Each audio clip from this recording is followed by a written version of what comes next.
پھر اسی لیے اللہ تعالیٰ نے لوگوں پر احسان فرمایا اور لوگوں پر مہربانی کی، اور اس کے نبی صلی اللہ علیہ وسلم نے بتایا کہ پھر شوال کا مہینہ ہے، اور اس مہینے میں 6 روزے اگر تم رکھ لو تو تمہارے 29 یا 30 جو پہلے ہوئے ہیں ہر نیکی کو خدا 10 گنا بڑھا دے گا۔ فَكَأَنَّهُ صَامَ سَنَةً، یہ ایسے ہی ہے جیسے اس شخص نے سارا سال روزے رکھے۔ شوال کے مہینے میں یہ جو گزر رہا ہے 6 روزے رکھنا، چاہے وہ متفرق اوقات میں ہوں، یعنی ایک آدمی نے عید کے بعد 6 روزے رکھے اور شوال کا پورا مہینہ ذی القعدہ آنے سے پہلے بس پورے کر لیے۔ ایک روزہ مثلا 10 شوال کو اس نے رکھ لیا، دوسرا روزہ 15 شوال کو رکھ لیا، تیسرا 17 کو رکھ لیا، چوتھا جو تھا 21 کو رکھ لیا، کرتے کرتے اس نے 6 اس مہینے میں پورے کر لیے نفلی روزے۔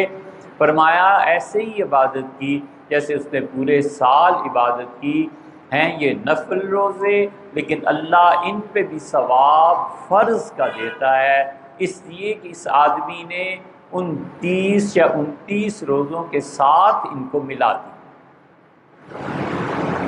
یہ بالکل اسی طرح ہے جس طرح آپ نماز شروع کرتے ہیں سبحانک اللہم و بحمدک یہ پڑھتے ہیں، رکوع میں تسبیحات پڑھتے ہیں، سجدے میں پڑھتے ہیں۔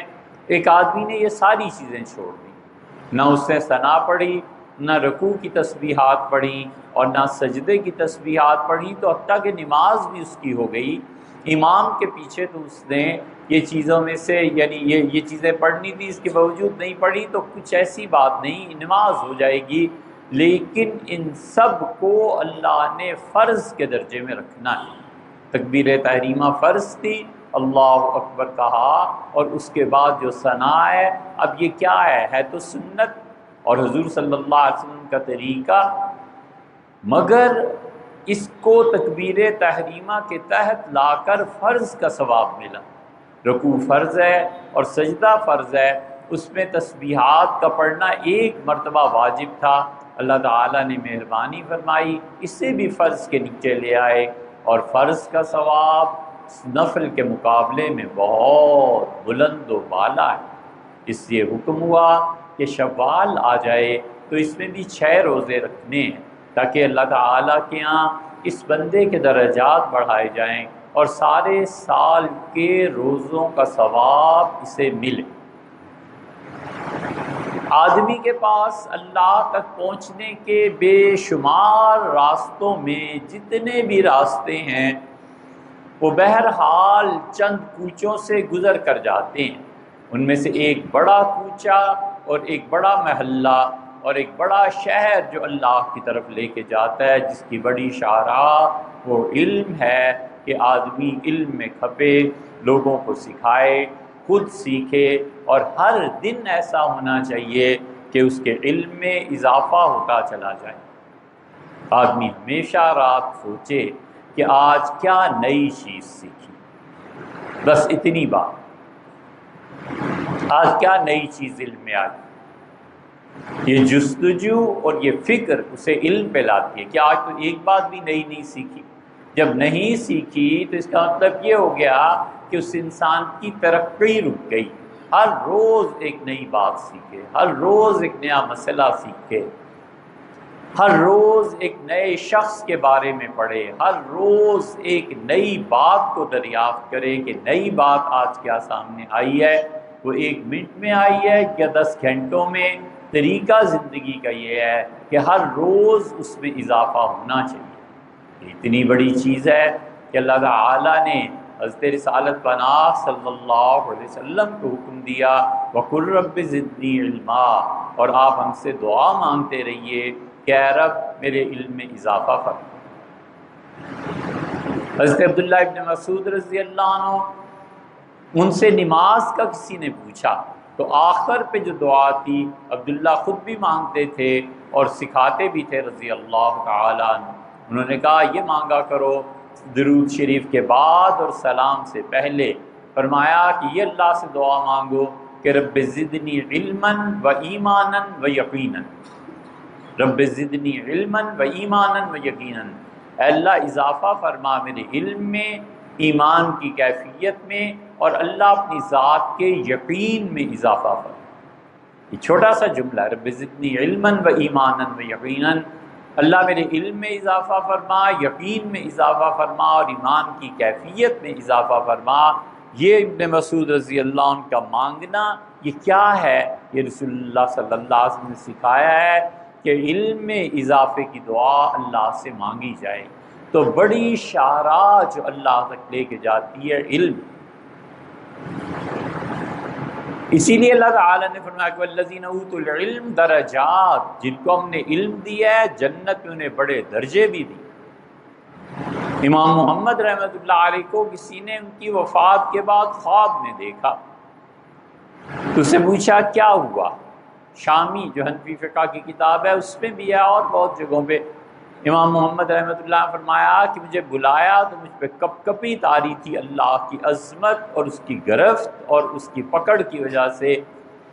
مجھ سے فرمایا کہ محمد کیوں گھبرا رہے ہو؟ میں نے کہا اللہ اس وجہ سے کہ زندگی میں خطائیں اور گناہ، آج تیرے عذاب سے ڈرتا ہوں۔ تو اللہ تعالیٰ نے مجھ سے کہا کہ محمد اگر تمہیں عذاب دینا ہوتا تو اتنا علم تجھے دے دے، کہ اتنا علم جو دیا تھا۔ اسی لیے مراد یہ کہ قیامت میں تجھے اپنی سختیوں سے اور ناراضگی سے محفوظ رکھے، بہت بڑی چیز ہے۔ اس لیے علم اللہ کی طرف لے جاتا ہے، روز کا سیکھنا اللہ کی طرف لے جاتا ہے۔ ہر نئی چیز پتہ چلے دین کی یا دنیا کی، پتہ چلے بجلی کیسے بنی، پتہ چلے کمپیوٹر کیسے کام کرتا ہے، پتہ چلے کہ دنیا میں لوگ اقوام ترقی کیسے کرتی ہیں، پتہ چلے کہ کس کس طرح ملکوں کے پروجیکٹس چلتے ہیں، پتہ چلے کہ امت کس کس معاملے میں پیچھے رہ گئی ہے۔ ہر روز نئی چیز جو اس کو دنیا اور آخرت میں نفع دے، اللہ کے قرب میں اضافہ کرے۔ اور دوسری چیز جو بہت بڑی شاہراہ اللہ کی طرف لے جاتی ہے، علم نہیں ہے تو پھر عبادت، اللہ کی عبادت کرے، تسبیح کرے، اللہ کی حمد بیان کرے، اللہ کی ثنا بیان کرے۔ اللہ خوش ہوتا ہے کہ اس کی تعریف کی جائے۔ حضور صلی اللہ علیہ وسلم نے کہا کہ اللہ تعالیٰ بہت خوش ہوتا ہے اس بات سے کہ اس کے بندے اس کے انعامات کا اعتراف کریں۔ کئی ایک احادیث میں مجموعی اور مشترکہ مضمون یہی ہے کہ اللہ کی حمد بیان کی جائے، اللہ کا شکر ادا کیا جائے، اللہ تعالیٰ سے معافی مانگی جائے، اللہ تعالیٰ سے دعا کی جائے۔ خود یہ دعا عبادت ہے۔ اللہ دے یا نہ دے، مانے یا نہ مانے، عمر بھر یہ چیز ملے یا نہ ملے، عبادت ہے۔ یہ تھوڑا ہی ہے کہ ہاتھ اٹھائے اور دعا قبول ہو گئی اتنے سال بعد اور ابھی اور فوراً، اور یہ کچھ نہیں ہے۔ وہ اللہ کی مہربانی اور عنایت ہے، جب بھی قبول فرما لے۔ لیکن یہ نہیں ہے کہ اتنا عرصہ مانگتے رہے، بھائی مانگتے رہے، یہ عبادت کی ہے آپ نے۔ اب روزہ رکھا تو کیا ہوا، اتنا عرصہ روزہ رکھتے، آخرت میں پتہ چلے گا کہ کیا ہوا۔ بالکل اسی طرح دعا اللہ قبول فرمائے یا نہ فرمائے، عبادت۔ حضور صلی اللہ علیہ وسلم نے فرمایا قیامت کے دن لوگوں دعا مانگنے پہ اتنا اجر تمہیں دیا جائے گا کہ لوگ تمنا کریں گے کہ اے رب جو دعائیں مانگی تھی زندگی میں اور آپ نے قبول فرما لی، کاش وہ بھی قبول نہ ہوئی ہو۔ شہنشاہ ہے نا۔ فرمایا یرد صفرن، جب تم ہاتھ اٹھاتے ہو نا، اللہ کو بڑی شرم آتی ہے کہ تمہارے ہاتھوں کو خالی لوٹا دے۔ پھر اللہ کیا کرے گا؟ اللہ قیامت میں ان اٹھے ہوئے ہاتھوں کی لاج رکھے گا کہ میرے بندے مانگا تھا نا، اس وقت نہیں دیا تمہارے لیے، ٹھیک ہماری نہیں مرضی، کچھ بھی ہے، لیکن یہ کہ آج اس کا اجر دیتے ہیں تو تم تمنا کرو گے کہ کاش جو دعائیں قبول ہو گئی تھیں وہ بھی نہ ہوتی۔ اس لیے جو لوگ سمجھتے ہیں دعا قبول نہیں ہوئی اب کیا مانگنا، یہ تو عبادت ہے یار، یہ تو ہر وقت کرنی ہے، اس سے کیا بحث ہے دیا یا نہیں دیا۔ اللہ کی عبادت کرے، اور اس عبادت میں سے یہ رمضان کے روزے ہیں، شوال میں 6 روزوں کو رکھنا۔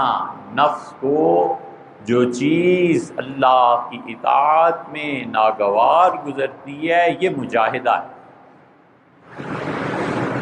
کوئی شخص اللہ تک نہیں پہنچ سکتا، سوال ہی پیدا نہیں ہوتا۔ اگر تیسری راہ آپ ہمیں دکھا دیں تو ہم ممنون ہوں آپ، یا ذکر کرے اور یا مجاہدہ کرے۔ ذکر کہتے ہیں اللہ کی یاد کو، اور مجاہدہ کہتے ہیں خدا کی اس اطاعت اور بندگی کو جس سے نفس انسانی پر چوٹ پڑے۔ بس ذکر اللہ کی یاد، اور مجاہدہ جس سے انسان کے نفس پہ چوٹ پڑے، نہ کرنے کو جی چاہے، روزہ نہیں رکھنے کو جی چاہ رہا، نہ اتنی شدید گرمیاں رکھے، تاکہ نفس پہ چوٹ پڑے، نفس اس سے تنگ ہو۔ نفس جب تنگ ہوگا تو اس کے ساتھ لڑائی ہوگی، لڑائی میں پھر کبھی تو وشالے، کبھی ہم، کبھی یہ غالب آ جائے، کبھی وہ غالب آ جائے۔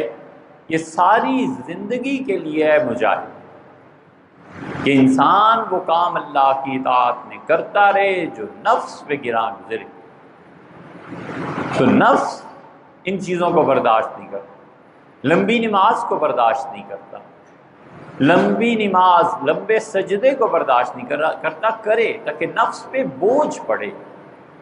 جب تک نفس کی مخالفت نہ کی جائے، اور جب تک انسان اپنی خواہشات کو تج نہ دے، اور جب تک باقاعدہ لڑے نہیں اس سے، یہ ایسا درندہ ہے کہ کبھی قابو میں نہیں آتا۔ میاں یہ تو کشتی ہے عمر بھر کی، کبھی وہ دبا لے کبھی تو دبا لے، عمر بھر اس سے لڑنا ہے۔ نفس کو جو ناگوار گزرے آدمی کرے، یہ مجاہد، اور ذکر اللہ کی یاد۔ اس کے علاوہ کیا طریقہ ہے اللہ تک پہنچنے کا؟ تو یہ کام کرنے کے ہیں۔ اس لیے شوال میں 6 روزے رکھے جائیں، چاہے وہ اکٹھے رکھ لے پے در پے، اور چاہے الگ الگ کر کے رکھ لے مختلف تاریخوں میں، لیکن ذی القعدہ کا چاند 29 شوال آخری تاریخ ہے، اس سے پہلے 6 پورے ہونے چاہیے۔ حضور صلی اللہ علیہ وسلم نے فرمایا اللہ اتنا ثواب دیتا ہے جیسے اس انسان نے سارے سال روزے رکھے ہیں۔ اللہ تعالیٰ کی اطاعت اور بندگی بہت بڑی چیز ہے، اللہ تعالیٰ نصیب فرمائے۔ سبيل الدموع سبيل مريح